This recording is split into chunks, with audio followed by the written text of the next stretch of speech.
Winning Rookie of the Year should mean your career is just getting started. Some guys rode the wave all the way to the Hall of Fame, but for some of these players, their rookie years were the beginning and the end. From epic meltdowns to surprise comebacks, here's what happened to every NFL Rookie of the Year since 2010. Starting off, we have Sam Bradford. The real question is, was he a bust or a what if? Or you could say he got screwed by a bad organization. The guy threw for 3,512 yards with 18 touchdowns and 15 interceptions as a rookie. Solid numbers for somebody leading a completely broken Rams team that went just 1-15 the year prior. The problem was that Bradford never really grew beyond that year. He tore his left ACL twice and always seemed to be afraid to go for that big play, never quite looking like he was actually trying to win games, more so manage them. A lot of checkdowns and short passes. Bradford's biggest moment was leading the league in completion percentage for the Vikings in 2016 with 71.6%, but he started just 2 games the following year. Throughout his NFL journey, Bradford never had a positive starting record. After bouncing around 4 teams in 8 seasons, Bradford was out of the league. But I will say, at least he earned over $130 million during his playing days. I don't think he's complaining about that too much. Now, let's be real. I don't think teams were overly worried about Sam Bradford, but this next guy up made his opponents lose sleep. Ndamukong Suh had 10 sacks, 66 tackles, an interception, and a forced fumble as a rookie, immediately becoming one of the most dominant defensive tackles and even being compared to Warren Sapp. His name literally translates to House of Spears, which feels perfect for how he played. Anytime you're running into Ndamukong Suh full speed at the line of scrimmage from a foot away, you're gonna know that it's him, and you can definitely feel the difference between him and other guys. Suh made 5 Pro Bowls, earned 3 All-Pro first-team selections, and made the All-2010s team during a career that saw him strike fear into offensive lines across the league. He also finally got a Super Bowl ring later in his career, capping off a dominant run as one of the most disruptive interior forces the game has ever seen. At the time of his retirement, he had 71.5 sacks, 600 total tackles, and 5 forced fumbles.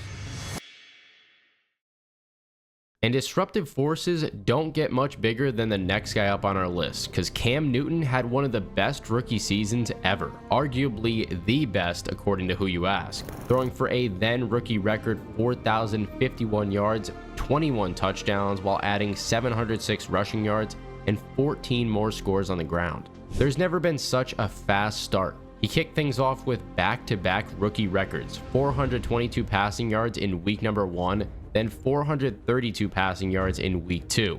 And he led Carolina to 25.4 points per game in his first season. For a while, he was the perfect weapon, and that 2015 MVP season was absolutely insane. But after 2018, everything just collapsed so quickly. He retired with 32,382 passing yards and 194 touchdowns, plus 5,628 rushing yards and 75 rushing touchdowns. Newton changed how we thought about the position, because he was basically bigger than all the linebackers. On the flip side that year, it was more of the same. Another absolute freak of nature. Von Miller's draft stock skyrocketed after the combine. Then he went on to have 64 tackles and 11.5 sacks as a rookie, going 5 straight games with at least 1 sack after not recording one in his debut. Miller's first step is one of the fastest ever, just incredibly explosive off the line with a perfect mix of finesse and power. He's made 8 Pro Bowls, earned 3 All-Pro first-team selections, and won 2 Super Bowls, including Super Bowl 50 MVP honors. The explosion he has off the ball compared to even some of the other best guys, I don't think anybody's quite in the same step as Von. Rushing 4, ball comes out of the hands of Newton. It's on the ground and still on the ground. Picked up. And the MVP of Super Bowl 50 is Von Miller. Even in 2025, at the age of 36, he has 5 sacks through 11 weeks, bringing his career total to 134.5. And he's still got the ability to make a big play here and there. Washington traded a huge haul to move up and grab RG3 second overall behind Andrew Luck, and he had an amazing rookie season with 3,200 passing yards, 20 touchdowns, and 5 interceptions. The guy led the league with a 1.3% interception rate. He also rushed for 815 yards and 7 touchdowns, beating out Luck and Russell Wilson for the award. Everything was going great until the first playoff game against the Seahawks. Griffin tore his ACL, LCL, and meniscus midway through the fourth quarter. The next year, when teams figured out the read option, he just couldn't adapt. Without the Shanahan system, he might have even looked like Justin Fields in his rookie year. A one-read, deep ball, scrambling quarterback.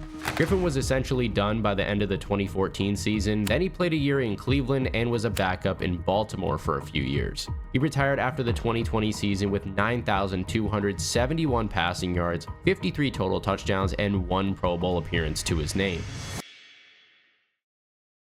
On the defensive side though, the Panthers hit it out of the park with Luke Kuechly. He led the league with 164 tackles as a rookie and right away became one of the best linebackers in the modern era. The guy was a complete football nerd who watched more film than anybody else and knew exactly what play the offense was running before they did most of the time.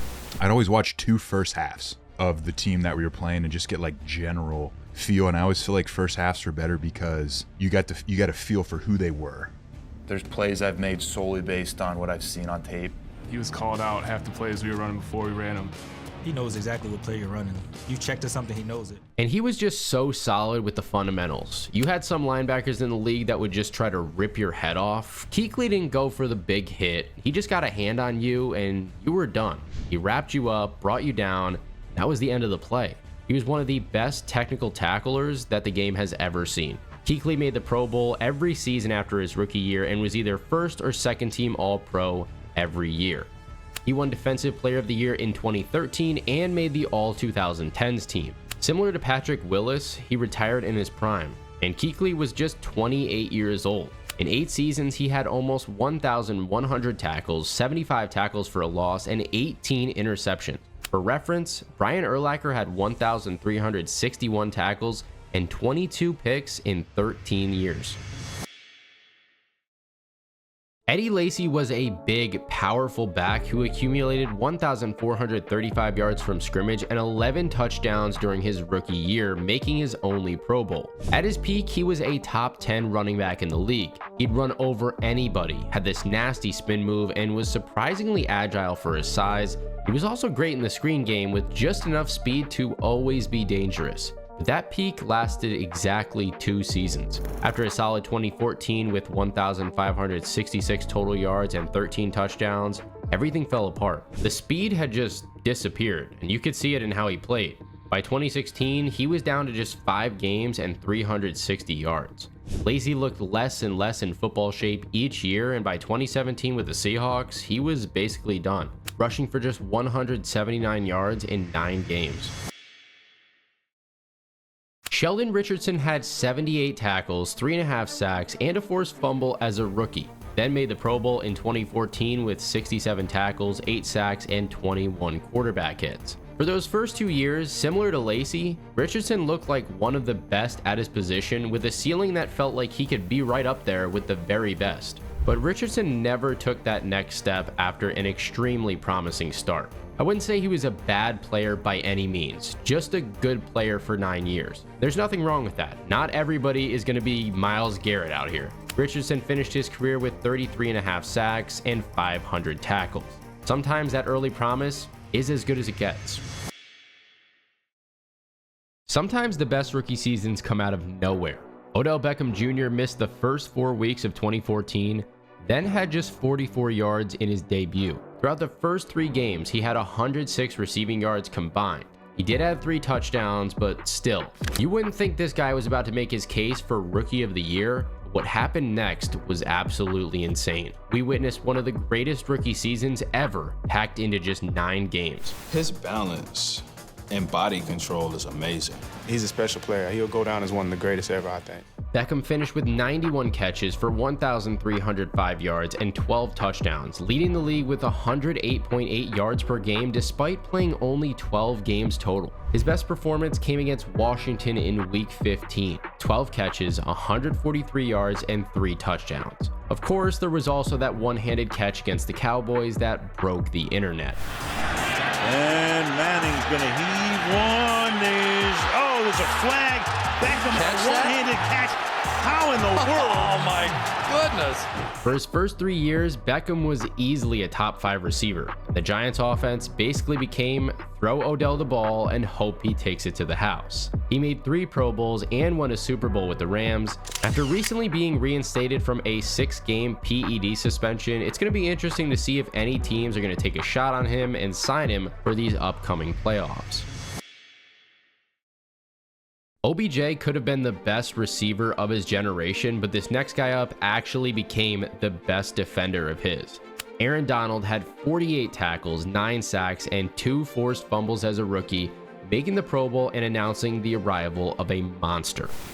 Aaron Donald, a rookie from Pitt. Great penetration. Throws him for a 3-yard loss. Aaron Donald defeats his block so quick. Donald made the Pro Bowl every single year that he played and was first-team All-Pro in every season after his rookie year except 2022, when injuries limited him to just 11 games. I mean, he won Defensive Player of the Year 3 times and led the league with 20.5 sacks in 2018 as an interior lineman. You don't get 20 sacks on accident. He's kind of everything you want in a D lineman, a guy that is just disruptive. The guy looked like one giant muscle and he was ridiculously strong. But get this, in 2024, ESPN even reported that the average win rate against single blockers over the past 5 years was 17%. You know what Aaron Donald averaged? 18% against double teams during that time. He was better against 2 guys than most linemen are against 1. To top it all off, Pro Football Focus rated him as the most dominant NFL player of the past 20 years, with a 90+ grade every season of his career. And I'll tell you what, the very next year, the Rams nailed it again with another instant impact player in Todd Gurley, who rushed for 1,106 yards and 10 touchdowns with 1,294 total yards as a rookie. When he was healthy, Gurley was absolutely elite. He led the league in touchdowns twice and even had 2,093 yards from scrimmage in 2017. The wild thing about Gurley is that he only played 6 seasons but scored 79 total touchdowns. If you look at active touchdown leaders right now, Derrick Henry's at the top of the list with 120. Then you have Stephon Diggs and Joe Mixon tied for 10th place around 74, I believe, which means Gurley would be in the top 10 despite not playing for the past 5 years. Arthritis in his knees forced him to retire before turning 27. If he could have stayed healthy, he would have easily been one of the best running backs of all time, and if you guys were playing fantasy football back then, you know Todd Gurley was a dog. Marcus Peters had one of the most impressive rookie seasons for a defensive back ever, leading the league with 8 interceptions, 2 pick sixes, and 26 pass deflections. His second season might have been even better, and he made first-team All-Pro that year. The trouble is, he refused to tackle anything coming downhill. Not like he missed the tackles sometimes, but he just straight up made business decisions when runners came his way. He missed all of 2021 with an ACL injury and didn't play in 2024 due to being a free agent. While he did make 3 Pro Bowls and 2 All-Pro first teams, it still seems like he left a lot of talent on the table.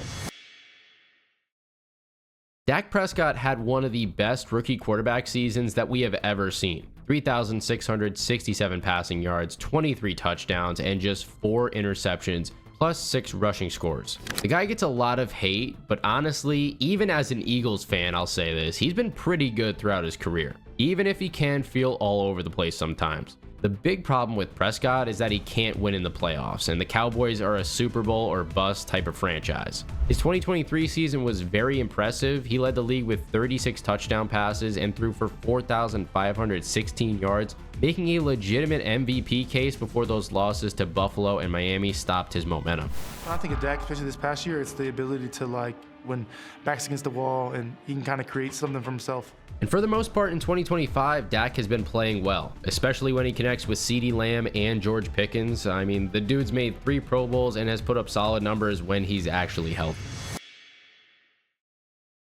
Joey Bosa had 10.5 sacks and a forced fumble despite playing only 12 games as a rookie. The guy immediately showed he was going to be a problem for offensive lines. In 2021, he was consistently good.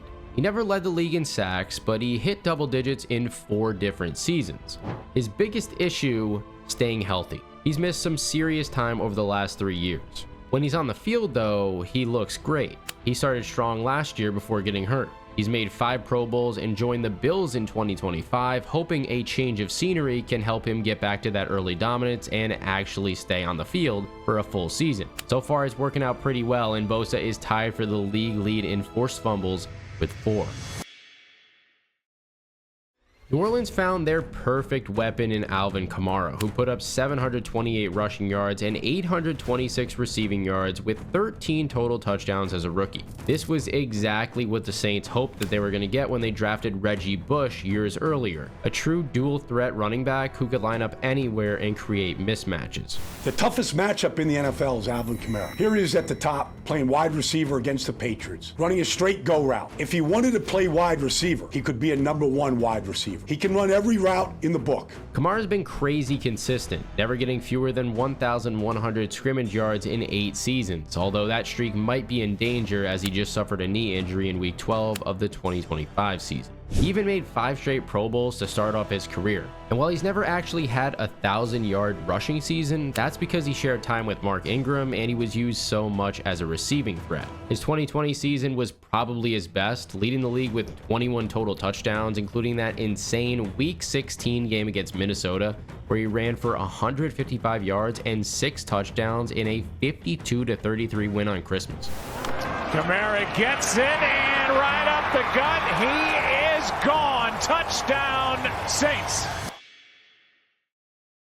Marshon Lattimore came in hot with 52 tackles, 5 interceptions, and a pick 6 as a rookie, immediately earning a Pro Bowl spot. When healthy, he's one of the top corners in the league. The problem is, just like many others, the when healthy part comes up way too often. Lattimore had some serious hamstring issues dating back to college, and they've been a nightmare for his NFL career. He made 4 Pro Bowls right in the beginning of his time in the league, but hasn't really had a strong year since 2021. When I think of Lattimore, the only thing I picture is him fighting Mike Evans every time. I mean, how can you not? You know how some players just look different from day one? Well, that was Saquon Barkley in 2018. The guy led the league with 2,028 scrimmage yards and added 15 total touchdowns as a rookie. Gonna hand it off Barkley. Look at that! Woo! Did he soar? But then injuries derailed the next 3 years. He played just 2 games in 2020 and didn't play a full season until 2022, when he ran for 1,312 yards and 10 touchdowns. Then came the Giants' absolutely horrendous decision to let him walk away in free agency ahead of the 2024 season. Barkley joined Philadelphia and had one of the greatest seasons we've ever seen, leading the league with 2,005 rushing yards, finishing in the MVP conversation, winning Offensive Player of the Year, and capping it off with a Super Bowl championship. 3rd and 4. They'll run out of it. Big opening, Barkley. There he goes! Barkley gonna ring the bell again! Touchdown, Philadelphia! Including the playoffs, he had 2,504 rushing yards with 7 runs of 60-plus yards. He was a nightmare for the Rams in particular, with 255 rushing yards and 2 scores in Week 12, then 205 rushing yards and 2 more scores in the postseason. And it's going to be quite a long time before anybody forgets about that backward hurdle he had against the Jags. So far in 2025, I do have to say, Saquon has taken a bit of a step back though. I mean, he was averaging 5.8 yards per carry in 2024, now just 3.7 throughout 12 weeks of the 2025 season. I mean, what do we have? 6 more games remaining. We're going to have to see if he can bump those numbers up a little bit. And if you want to talk about making an immediate impact, Shaq Leonard led the league with 163 tackles as a rookie while adding 7 sacks and 2 interceptions, becoming first-team All-Pro. His second game was crazy. 19 tackles and a sack in a 21-9 win over Washington. And over his first 4 years, he was playing at a Hall of Fame pace. Other than his elite rookie year, his highest point was probably 2021 when he led the league in forced fumbles. And then everything fell apart. Back injuries and surgeries completely robbed him of his explosiveness. He played just 3 games in 2022, managed 14 games split between Indianapolis and Philadelphia in 2023, and was out of the league entirely by 2024. It's kind of heartbreaking to think about how it all went down. Kyler Murray threw for 3,722 yards and 20 touchdowns while adding 544 rushing yards and 4 more scores as a rookie, showing off the dual threat ability that made him the #1 overall pick. Murray plays at a really high level when he's available, but it's easy to overlook him because the Cardinals have been consistently terrible. That insane scramble where he called his own touchdown run from about 45 yards away tells you all you need to know. It is Murray on the keep and design run. Oh, Kyler Murray! Turn on the afterburners. He's gone. The main issue for Kyler occurred in 2022 when he tore his ACL against the Patriots. Since then, he hasn't quite looked like the same player. In the grand scheme of things, Murray still has time to figure it out, but it might have to be with a new team because I would guess the Cardinals are going to move on from him in 2026. Some guys are just built for the NFL, and Nick Bosa looked the part right away. He had 47 tackles and 9 sacks with an interception and a forced fumble as a rookie, landing a Pro Bowl spot and immediately showing that he was going to be an elite pass rusher. Since then, he's made the Pro Bowl every season except 2020 when he played just 2 games. I mean, this guy is special. This guy could be a superhero. It's amazing how he shows up at the critical points in a game. His 2022 season was ridiculous, leading the league in sacks with 18.5, winning Defensive Player of the Year, and even getting some MVP votes. But considering that since then, he signed that massive contract paying him $34 million every year, you might think he's let off the gas a little bit. And don't get me wrong, he's still playing very good, but not at the level he did in 2022. That said, he's been great in the postseason with 10 playoff sacks, which is 3rd among active players. Unfortunately, in week 3, Bosa tore his ACL against the Cardinals, so now it's just a matter of waiting to see what he looks like after his recovery is all done. Justin Herbert was not supposed to start in 2020, but there was a pre-game medical mishap with Tyrod Taylor. I mean, seriously, how do you accidentally puncture your starting quarterback's lung? That mistake threw Herbert into action in week number 2, and his first opponent was none other than Patrick Mahomes. Herbert went toe-to-toe with the reigning Super Bowl MVP and nearly won the game, announcing his arrival in spectacular fashion.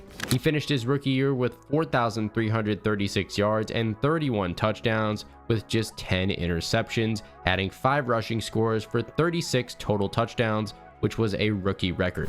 Justin Herbert is the real deal, man.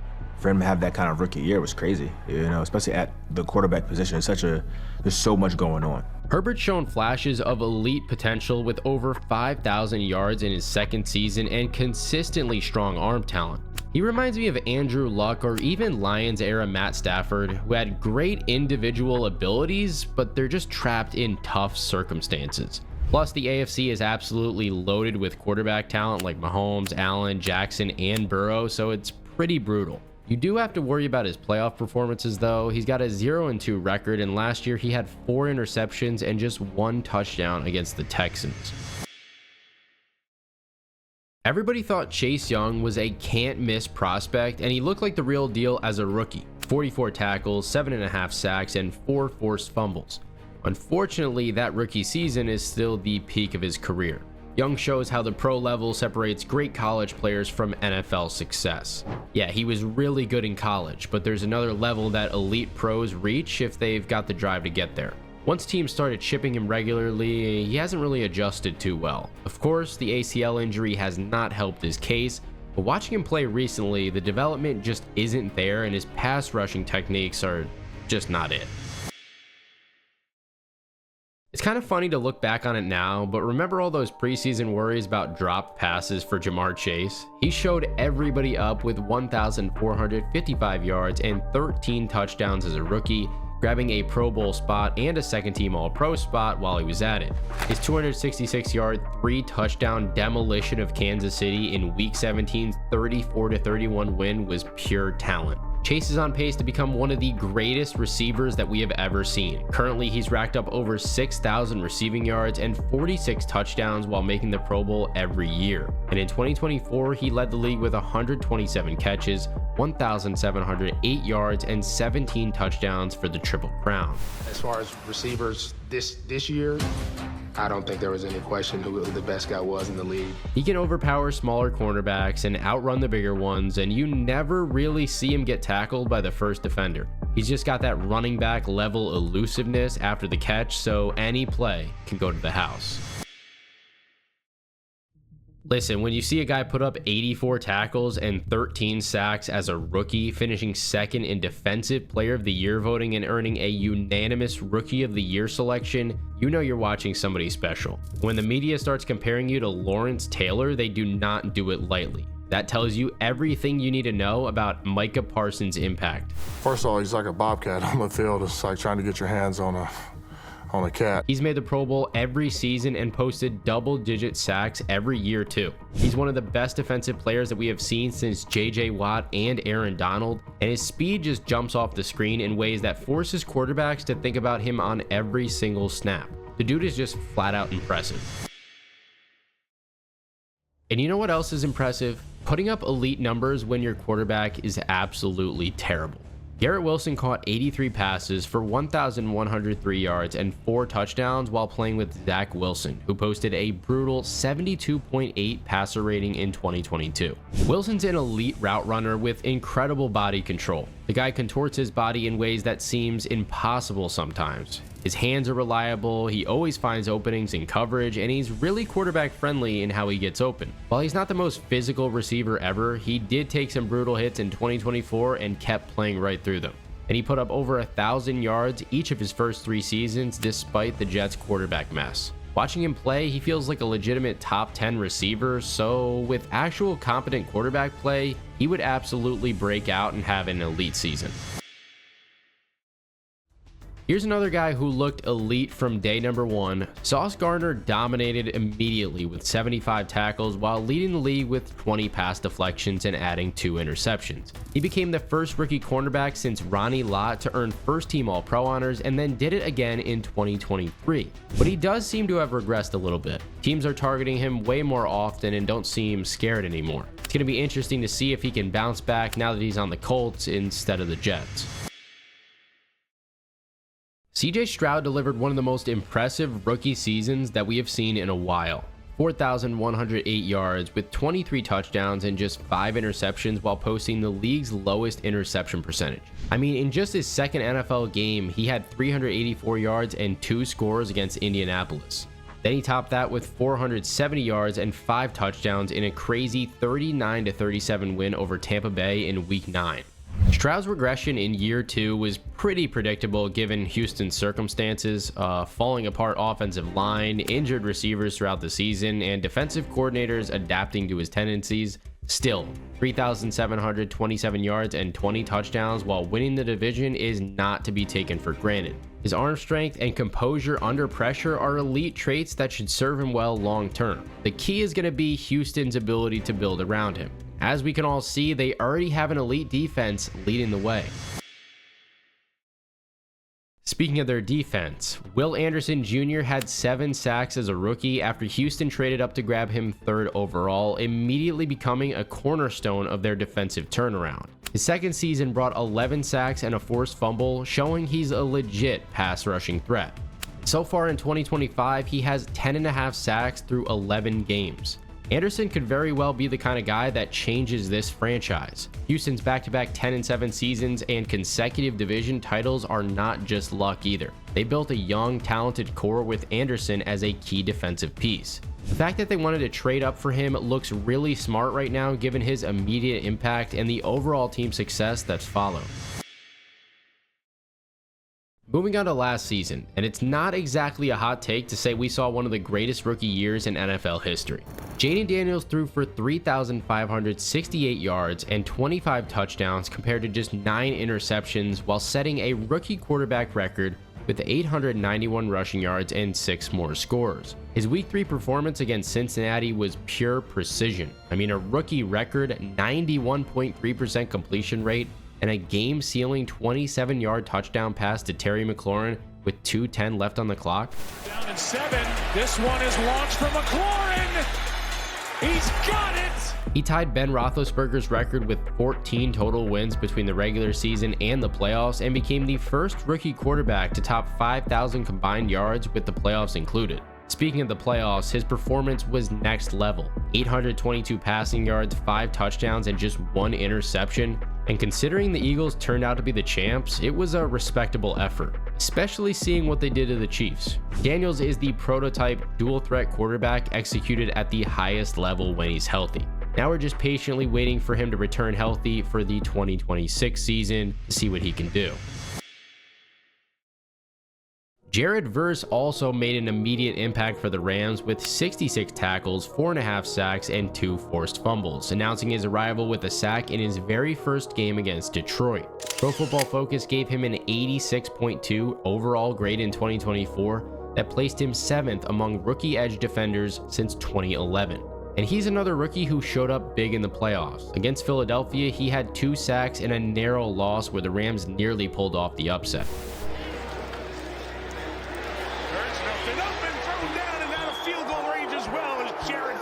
This year, they're hoping to get their revenge on Philly if they find themselves facing them in the playoffs, because the Rams look even better in 2025. Alright, that's every rookie of the year since 2010, offense and defense. Now these awards just go to show you can never really predict who's going to shine at the NFL level over a long period of time, even when they're a high draft pick. But I want to know what you guys think. Who's going to be the rookie of the year this season? Let me know in the comment section down below. And if you enjoy videos like this one, be sure to hit that subscribe button and click on this video right here.